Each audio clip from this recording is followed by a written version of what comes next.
Ons wil almal geken word vir iets. Is dit roem, geld, status, mag? Of is daar iets meer? I want to be known as the kindest Tracy ever, who always welcomes anyone. I want to be known that I love Jesus and believed in him. I think ultimately someone who made a difference. I want to be known by my legacy. Ons vind onsself in die wêreld, maar ons is nie van die wêreld nie. We in South Africa, we have a lot of unemployment. So that really concerns me a lot.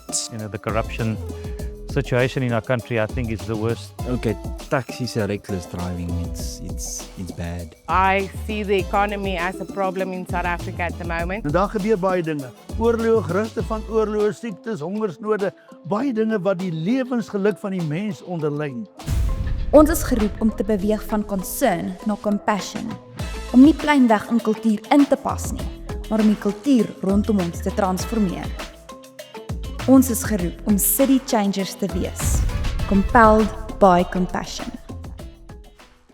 Land ons hierdie maand se reeks, sy liefde deur ons.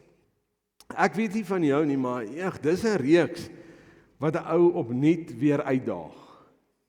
Ja, mense sal baie keer sê, o, Heerlikheid, hoeveel keer gaan julle nog praat hieroor?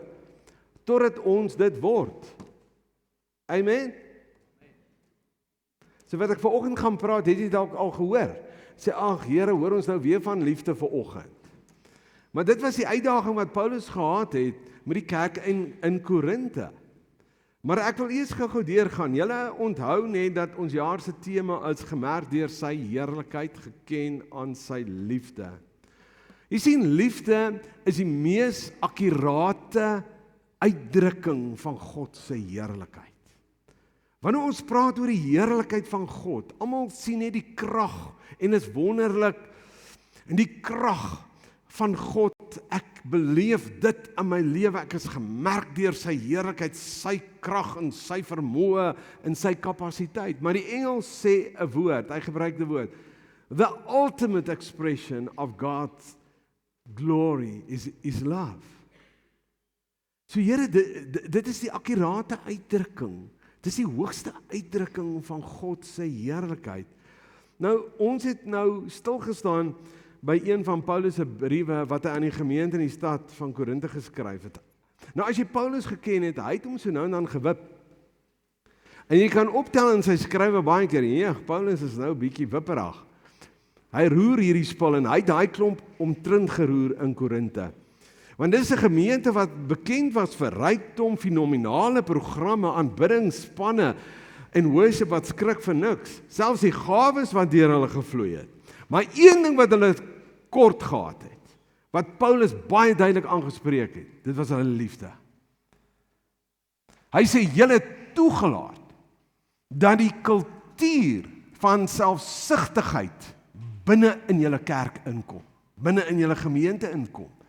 Hy sê, hierdie samelewing, hierdie stad waarin julle bly, julle toegelaat dat dit julle beïnvloed. Want hulle het net vir hulle self beginne leef. En daarom skryf Paulus in hierdie gedeelte in 2 Korintiërs 5 vers 14 tot 15. Asof Paulus hulle lekker vasvat. Hy sê daar is iets wat julle kort. Hy sê julle dink baie keer liefde is 'n stokperdjie. Hy sê maar is nie waar nie. Liefde, wanneer ons praat oor liefde en dit is hoekom ons dit so benadruk die heeltyd. En dis net weer 'n ding wat my gedaag het in terme van hoe ek dink daaroor en hoe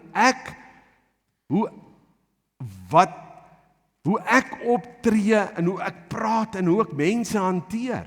Jy sien, want liefde is die sentrale boodskap van die evangelie. Amen.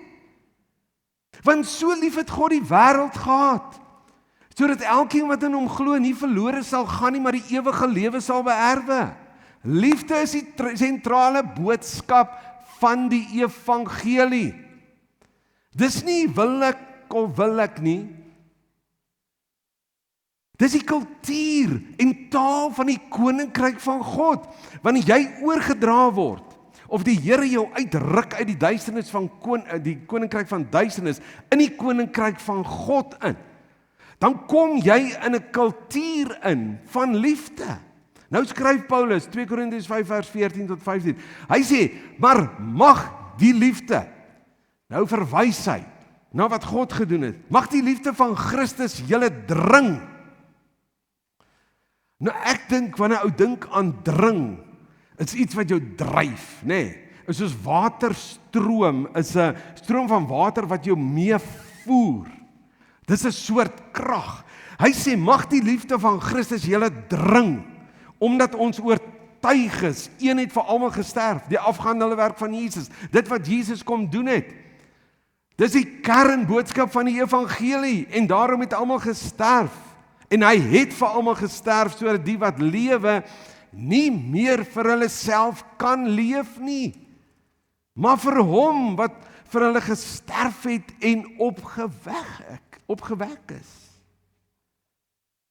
Hy sê, sodat julle nie vir julle self meer leef nie, maar vir Christus en ook vir ander.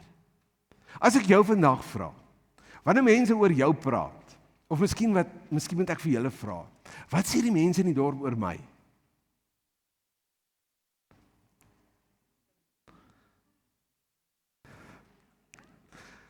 Ja, ek weet ek is die burgemeester van die dorp. Daar bevestig hulle dit. Hulle het ek daarom 2 fans. Jy het nie eers nie. Ek het 2 fans. Maar as ek vir jou vra vandag, waaraan word jy geken? Wat sê die mense van jou? Word jy geken aan die feit dat die tipe karre wat jy ry, die huis waar jy bly, of die besigheid wat jy hardloop, hoe suksesvol jy is, die tipe klere wat jy dra, daai brand, die loopbaan, waarom word ons geken? Waarvan, wanneer mense praat van Doxodeye, wat praat hulle? Wat sê hulle van ons kerk in hierdie dorp? Daai mense by Doxodeye, wat sê hulle? Waarom word ons geken? Sien die realiteit is, ons sien dit in ons eie gemeenskap, net soos in Korinte, se kultuur mense aangetrek het na selfsug en verdeeldheid. Dit beleef ons in ons eie dorp, dat mense so vir hulle self leef. Maar self ook, hulle het partykeer nie 'n saak met die dinge van die Here nie. Of partykeer mense wat binne in die kerk is, op 'n manier leef wat God nie verheerlik nie, net soos in die tyd van Korinte, wat Paulus moes aanspreek. Leef met selfsug. En dan spreek hy hulle aan, hy het daarop aangedring, julle moet anders te wees. Dis nie waartoe julle geroep is nie. Maar julle moet 'n lewende getuienis wees van Christus se deernis in 'n gebroke samelewing.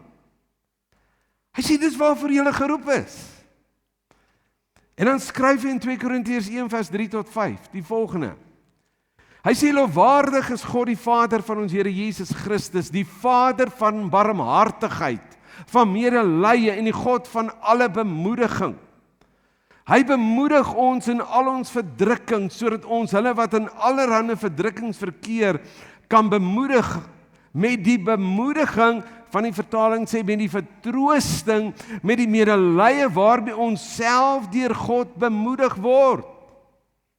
Want net soos Christus se lyding oorvloedig oor ons kom, so ook ons bemoediging oorvloedig deur Christus. Jy sien, ons leef vandag, soos in Paulus se tyd, ons baie keer ingetrek word, waar dit net oor my gaan. Die lewe gaan eerste en die vernaamste, oor my eie behoeftes, my eie begeertes. Dit is die val self wat probeer vasklou aan alles. Ek sien ons hoe klou mense vas aan hulle besittings, hulle reputasie, hulle mag. Jy sien, ek dink mense leef selfsugtig omdat hulle bang hulle verloor wat hulle sin is. En so kom mense selfsugtig leef.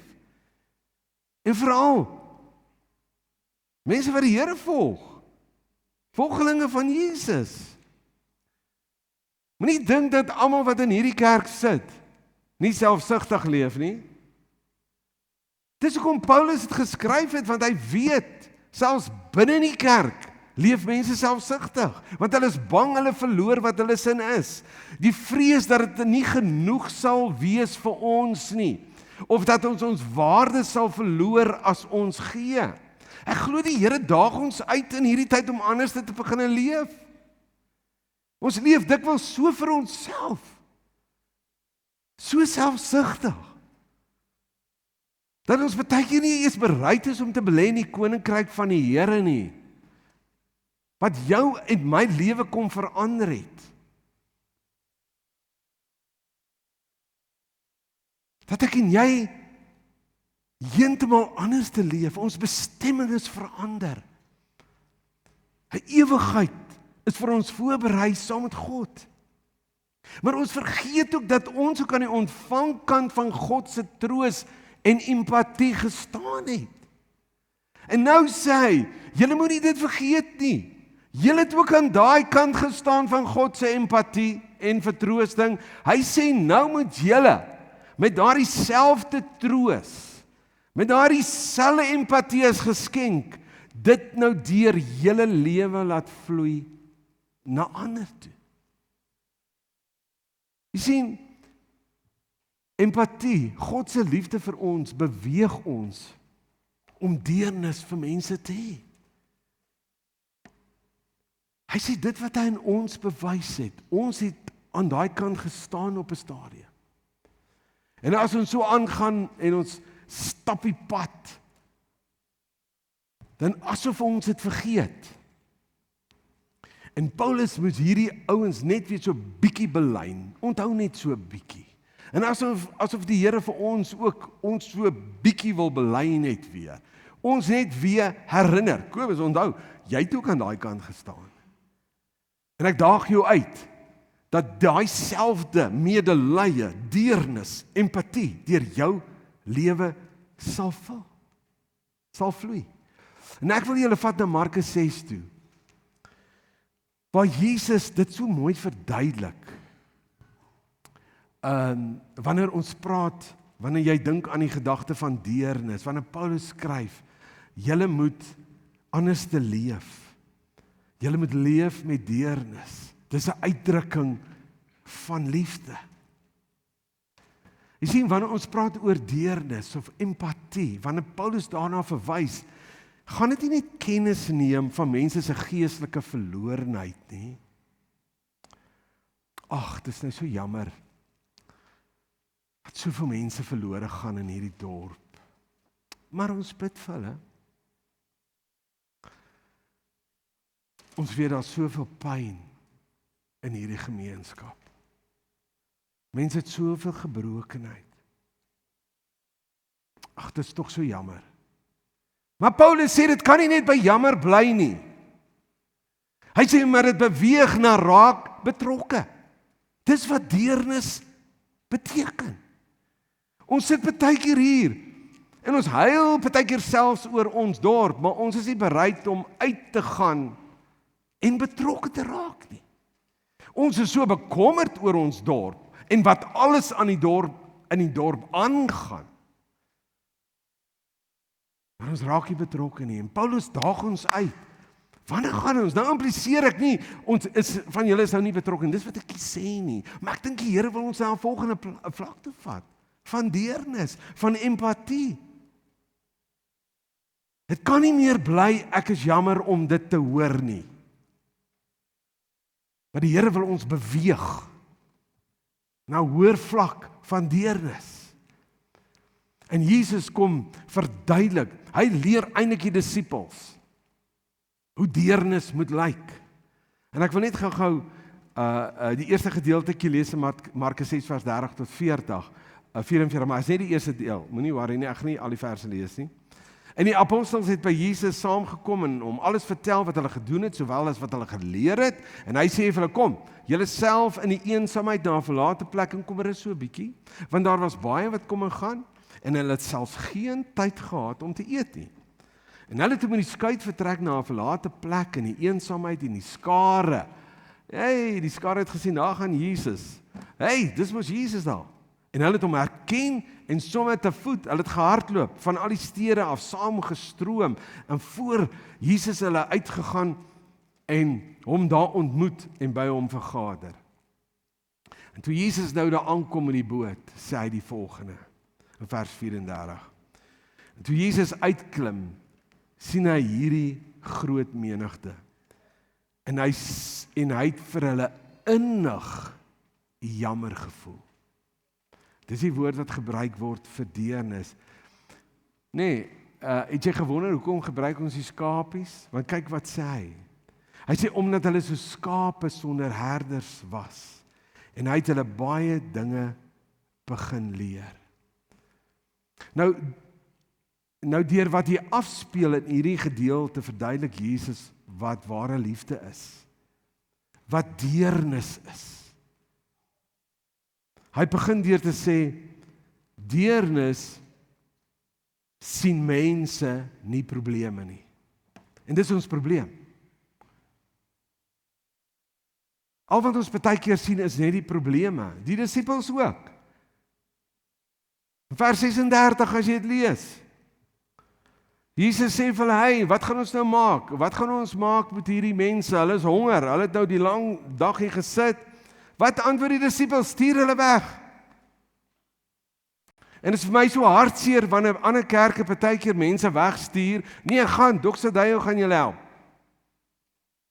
En dan staan ons gereed om hulle te help. Dis presies wat die disippels gedoen het. Hulle sê, is maklik, Jesus, ons het nie tyd vir hierdie nonsens, laat hulle gaan. Waar gaan ons in elk geval al die kos kry? En dit is hoe ons baie keer sien. En baie keer raak ons moedeloos. Here, is dit alweer hierdie mense wat aanklop by ons? Maar die Here daag ons die hele tyd uit. Sien ons die probleme of sien ons die mense? Want wat antwoord Jesus hulle? Hierdie mense is so skape sonder 'n herder. Besef julle dit nie?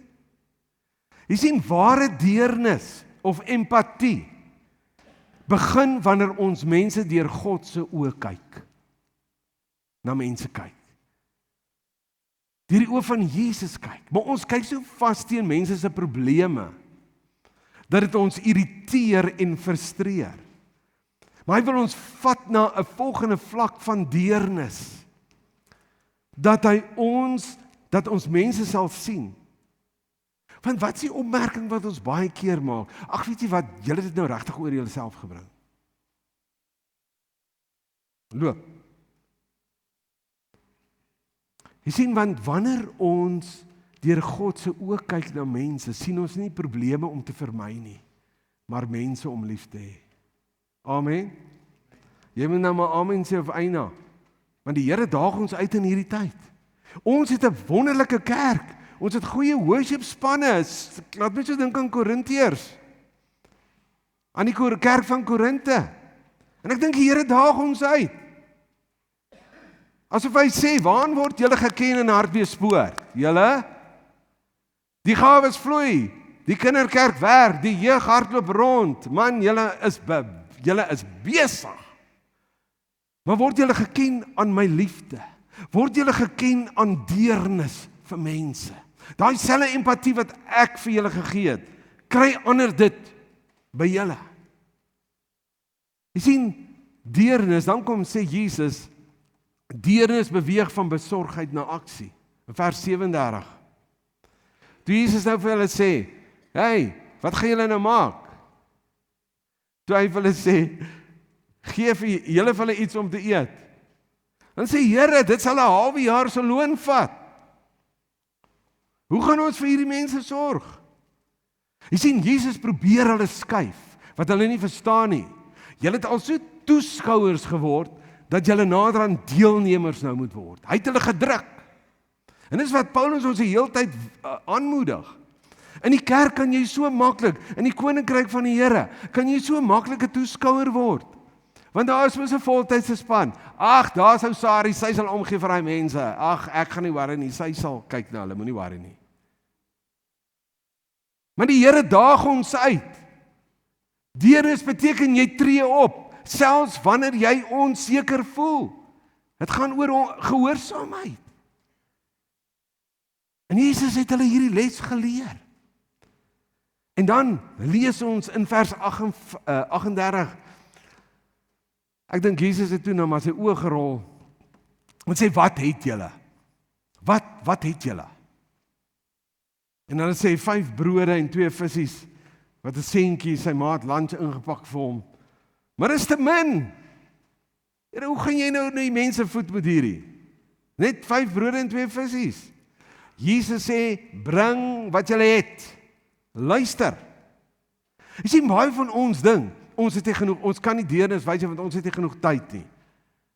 Ek het nie die vermoë, ek het nie die tipe persoonlikheid wat Kobus het nie. Ek het nie hulpbronne nie.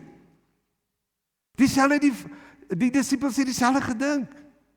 Hulle sê, jy het 'n paar broodjies en vissies. Maar Jesus leer hulle les daai dag, en dis wat ek en jy moet hoor. Medelee gaan nie oor wat jy nie het nie. Het gaan oor wat jy wel het, wat jy oorgee aan hom. Jy sien, baie keer ons dink ons het die tyd, jy het tyd. Jy het nie gawe of 'n tipe, jy het. Nee, maar ek het 'n min hulpbronne, jy het. Al wat ek en jy moet doen, is om net dit oor te gee aan hom. En dis wat hulle moes doen. Jesus sê, bring dit vir my, bring dit vir my. En ons lees in vers 42. Hoe hulle die broodjies nou en die vis vir Jesus gebring het, en wat gebeur? Jesus seën, breek dit, en plaas dit terug in hulle hande. Waar die wonderwerk gebeur? Nie in Jesus hande nie. Dit het nie in Jesus hande gebeur nie. Hy het daai brood en vis in die hande van die disippels gesit. En hulle sê daai dag was so 5000 plus, 5000 man sonder die vrouens en die kinders, jy weet hoeveel was al. En ek kan nou net die uitdrukking op daai gesigte sien van die disippels, toe hulle sê, o Here, ek weet nie. Ek gaan nou waag. En die oomblik toe hulle sien, maar eenlikheid, dit hou nie op nie, dit hou nie op nie, dit hou nie op nie. Jy sien, deernis vra geloof. Dit vra geloof. In vers 38, waar hulle gesê het, ons het net 5 brode en 2 visse, te min. Te min. Maar die oomblik toe hulle dit in die hande van Jesus sit, en hy bid daaroor, gebeur daar iets. Maar dit nie in sy hande gebeur nie, maar dit het in hulle hande gebeur. Kan ek vir jou sê, God vermenigvuldig nie wat jy terughou nie, maar wat jy oorgee. Ons wil hê, dit moet baie keer in areas van ons lewe goed gaan, maar ons is nie bereid om te gee nie. Maar God vermenigvuldig nie wat jy terughou nie. Hy vermenigvuldig net wat jy oorgee. En nou is goed in jou lewe wat die Here kan gebruik. Maar jy moet dit gee. Sodat hy dit kan vermenigvuldig tot eer van sy koninkryk en eer van sy naam en die uitbreiding van sy koninkryk. En dan lees ons in vers 42. Hulle het almal geëet en was versadig. Jy sien wat gebeur, wat doen deernis? Wat doen empatie? Dit herstel en versadig. Jy sien, deernis herstel waardigheid. Dit bring hoop. Dit openbaar Jesus Christus. Jy sien, wanneer die kerk, ek en jy, van net bekommer, besorg, na deernis, empatie, oorbeweeg, word lewens verander. Amen. En dis waarmee die Here ons uitdaag in hierdie tyd. Paulus skryf in Efesiërs 1 vers 22-23, skryf hy die volgende: En hy het alle dinge onder sy voete onderwerp en hom as hoof bo alle dinge aan die gemeente gegee, wat sy liggaam is, die volheid van hom wat alles in almal vervul. Ek en jy is geroep.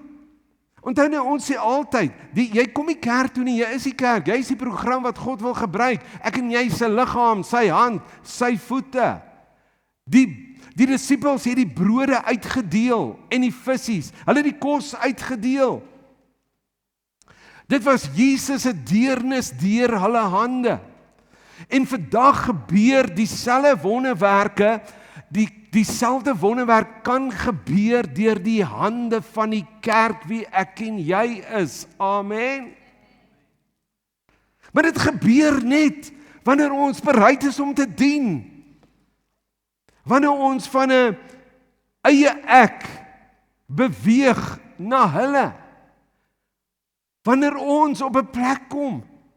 Wanneer ons mense sien in die probleme nie. Wanneer ons beweeg van besorgdheid na aksie. Wanneer ons geloof hierdie goed voor die Here bring.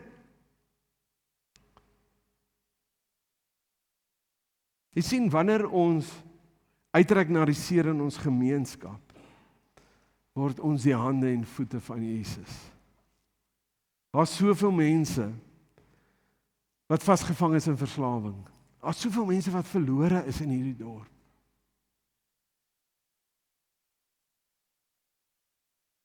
Wat so ongered is soos 'n hoekpaal, wat die Here nie ken nie. Hulle is geestelik verlore. Dis mense, jy weet, in ons omgewing is kinders wat as wees agtergelaat is, wat mishandel word, verwaarloos is. Maar God het 'n plan en doel met hulle lewe. Mense sit in tronke, nie geestelike tronke nie, in fisiese tronke. En die Here wil by daai mense se harte uitkom. Dis mense in die dorp wat nie werk het nie, geen inkome het nie. En nou wonder mense, hoekom hou ons die 30ste Mei? Hoekom hou ons die 30ste Mei Street Store? Hoekom? Is om op 'n baie praktiese wyse God se liefde te openbaar. Deernis. Om mense se waardigheid te herstel. Dis baie mense wat geliefdes aan die dood afgestaan het. Mense wat in hospitale en step-downs lê. Mense wat deur geweldige uitdagings gaan wat hulle huwelike aanbetref. En terwyl ons dan betrokke raak en deernis wys, is ons besig om 'n fondasie te lê dat mense se lewens verander word, getransformeer word. En wanneer ons dit doen, is ons eintlik tasbaar besig om die heerlikheid van God tentoon te stel. Maar verseker, deernis gaan jou iets kos. Om empatie te wys vir ander mense gaan jou iets kos. Dit gaan jou gemak 'n bietjie uitdaag. Want dan baie keer moet jy in iemand se pyn instap. Jy sien, ons gaan baie keer deur pyn. Ons eie genesing of troos is nooit die eindpunt nie. Jy moet dit hoor vanoggend. Maar God wil juis jou pyn wat hy verlig het en die genesing wat hy in jou lewe gebring het en die vertroosting, wil hy nou deur jou laat vloei, sodat iemand anders daai vertroosting en heling kan beleef. Sien, deernis sê, ek is aangeraak deur God wat my liefhet en daarom beweeg ek nou uit. Dit gaan jou tyd vra. Jy sien, liefde het die vermoë om ons skedules altyd te onderbreek.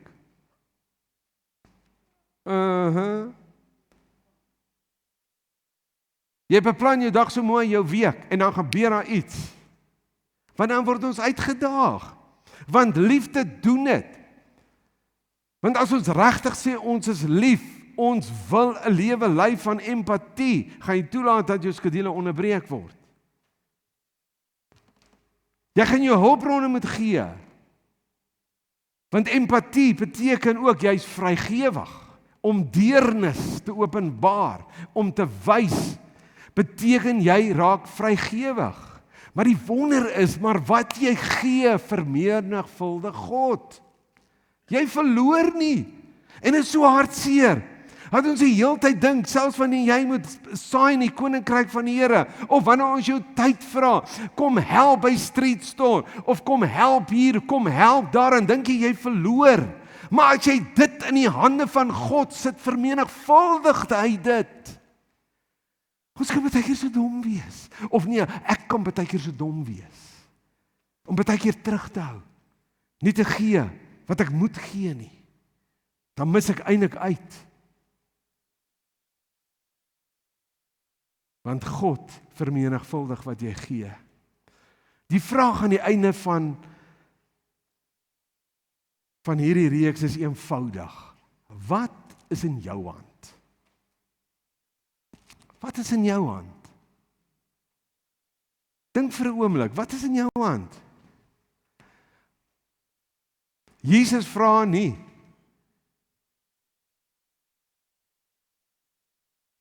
Hy vra nie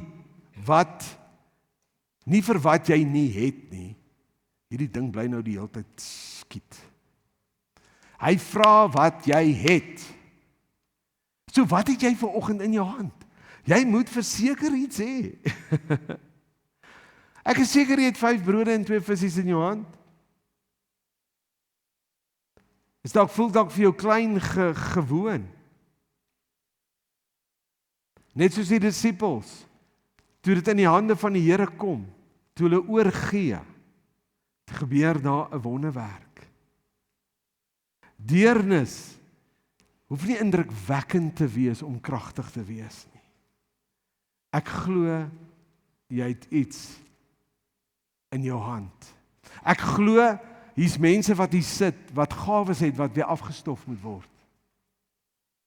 Die Here het vir jou sekere gawe gegee, om te bid, of mense te bedien in hospitale. Jy's 'n goeie luisteraar, want jy seker gawes, maar daai gawe het 'n bietjie stof opgegaar. En ek glo die Here daag ons uit vanoggend. Daai gawe van jou moet 'n bietjie afgestof word.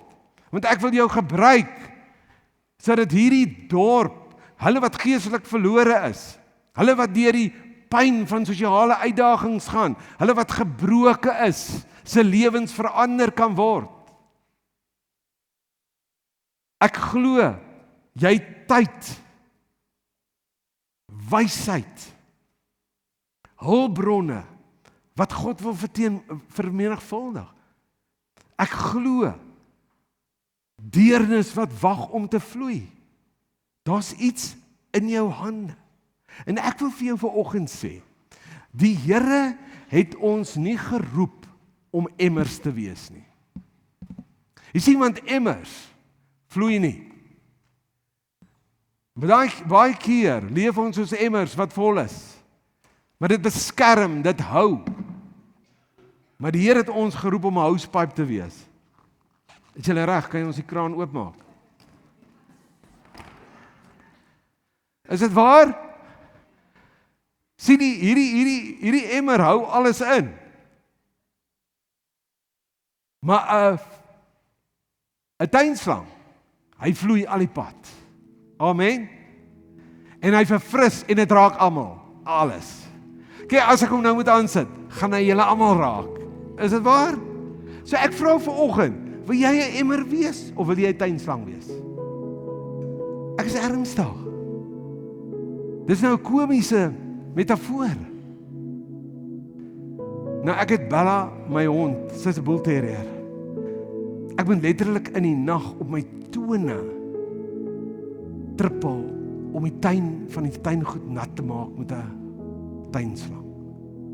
Wat as sy hom hoor, dan hardloop sy en dan gryp sy hierdie tuinslang. Sy wil hom hê. En dit is my so oulik. Oupa, ek wil nat spuit. Ek wil.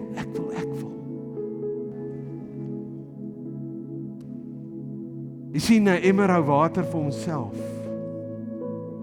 Maar 'n tuinslang laat die water vloei en verfris alles wat dit raak. Ek vra jy weer vanoggend, wat is in jou hand? Sal jy dit terughou of sal jy dit gee? Sal jy dit laat vloei? Wil jy nie vanoggend beskikbaar stel wat in jou hand is nie, want daar is iets in jou hand. Die Here het ons nie met niks geseën nie. Daar's iets in jou hand.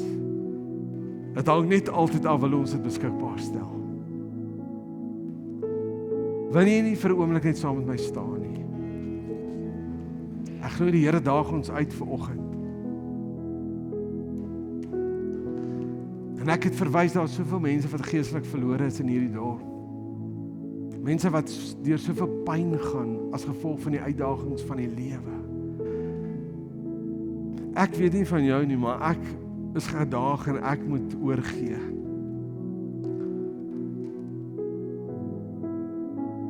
Ek was by tye daar. Partykeer is 'n ouma oorweldig wanneer mense kom met hulle probleme en veral in ons posisie. Hulle oorweldig jou partykeer met daai probleme. En sien jy net die probleme raak, sê Here, nie weer nie. En dan daag die Here ou uit. Hier's baie probleme, hier's baie uitdagings in ons gemeenskap.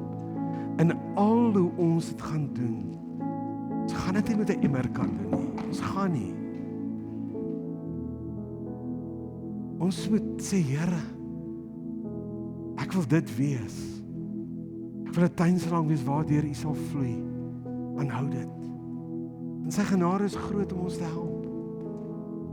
Want die bietjie wat ek het, al is dit net om te luister na iemand. Dalk net om aan iemand te raak of net te gaan besoek in die hospitaal. Hy vermeerder dit. En dalk, ek weet die Here daag ons uit in hierdie tyd. Waaraan is ons bekend? Hierdie gemeente. As mense na jou kyk, wat sien hulle? Wat sien hulle? En as jy vanoggend saam met my sê, Here, ek bring wat ek het. Net Johannes so voor jou hou. As jy wil, ek wil jou nie manipuleer vanoggend nie. Maar ek dink die Here daag ons uit na 'n hoër vlak van liefde. Ek dink hy het hulle so gedaag in Korinte. Hy sê, maar dis nie die taal en kultuur van koninkryk om soos 'n emmer te leef nie.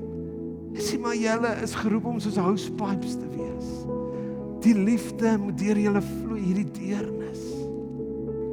Jy sien, wanneer ons op 'n plek kom, wanneer ons mense hanteer met soveel deernis en empatie, word ons omgewing getransformeer. En dan mag ons net nooit emmers word wat terughou nie. Here, maar mag ons tuinslange wees waardeur U vloei. En al wat ons moet doen, ons moet net gehoorsaam wees, ons moet net gee. En die wonder sal in ons hande gebeur. Die wonderwerk sal in ons hande gebeur. Ons moet net gehoorsaam wees. Ons moet net bring wat ons het. Vader, dankie dat U ons hart in Jesus kom wys het. As ons Markus 6 lees. Hier ek nou die oggend, ek dink 'n Saterdagoggend, ek en Louisa sit en koffie drink. Ons lees die woord. En ons kom op 'n stuk af wat sê, hy praat in Esegiel. Hy sê, mag julle harte sag word. En ek bid, Here, vanoggend dat U deur die Heilige Gees ons harte kom sag maak vir mense. Want ons sien die uitdagings, ons raak gefrustreerd. Wanneer mense sommer net dom dinge aanvang. Ag, Heilige Gees, kom maak ons harte sag vanoggend. Kom maak ons harte sag. Here, ek bid vanoggend dat leer ons om deur die oë te kyk na mense. Nie soos na die probleme te kyk nie, maar na mense. Dat dit ons sal beweeg na aksie toe. Here, dankie dat ons U kan vertrou met wat ons het. En dan vra ek vanoggend vermenigvuldig dit in ons hande. Sodat die gebrokenheid, die geestelike verlorenheid, die pyn in ons gemeenskap herstel sal word. Lewens versadig word in U. In Jesus naam.